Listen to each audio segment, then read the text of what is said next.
Kukumpirmahin ko lang kasi tama ba yung ulat na ang LTFRB kinumpirma niya na itong taas pasahe na piso, 1 peso fare hike para sa mga PUV, Public Utility Vehicles, on hold muna. Dahil yung fare adjustment na yan, nakadepende sa resulta ng merong isinasagawa ngayon na pag-aaral. Ang NEDA dati, ngayon ay DepDev ba? Department of Economic Planning and Development. So, meron daw ongoing economic impact study ang DepDev para malaman kung ano yung ano magiging epekto nitong pisong taas pasahe sa pangkalahatan po natin yung ating ekonomiya ng Pilipinas. Bago daw magkaroon ng pinal na desisyon tungkol po sa pisong taas pasahe. Kamodi, totoo ba at ang reaksyon niyo dito?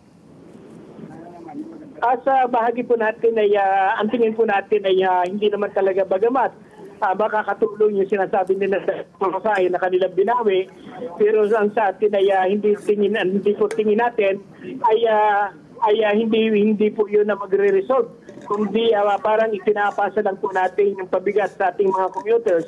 Kaya ang sinasabi po natin ay mahalaga na talagang ang galawin ng gobyerno ay yung usapin po ng bawasan yung mataas na buwis sa produktong petrolyo para hindi lamang ang isang sektor yung makinabang, kundi makinabang yung buong mamamayan. Oo, talagang Kamodi, wag na natin po talagang pagpilitan yung pagtanggal po ng tax na yan kasi talagang umaasa ang gobyerno dati dyan sa buwis na yan. Pero naintindihan ko kayo kasi lahat naman talaga umaaray sa taas ng presyo po. Ang katanungan nga ni Ali na gusto namin iklaro, kasi dapat nung Lunes kahapon, yung taas pamasahe na piso, hindi na muna kayo nangongolekta ng karagdagang piso na pamasahe sa mga jeep?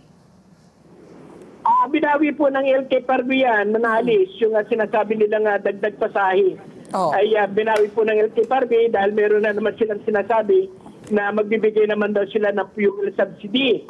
Bagamat yung fuel subsidy po ay sa isang tingin ay makakatulong, pero ito po walang saysay sapagkat wala din saysay sapagkat kung tuloy-tuloy naman natataas yung presyo ng petrolyo, lalamunin lamang siya ng mga pagtaas ng presyo ng langis dito sa ating bansa. At ngayong araw nga po ay nagtaas sila ng 260 per liter at ngayong darating na Martes naman ay tataas din nila ng 240 yung presyo ng diesel para umabot sa talagang plano nila na 5 pesos na increase.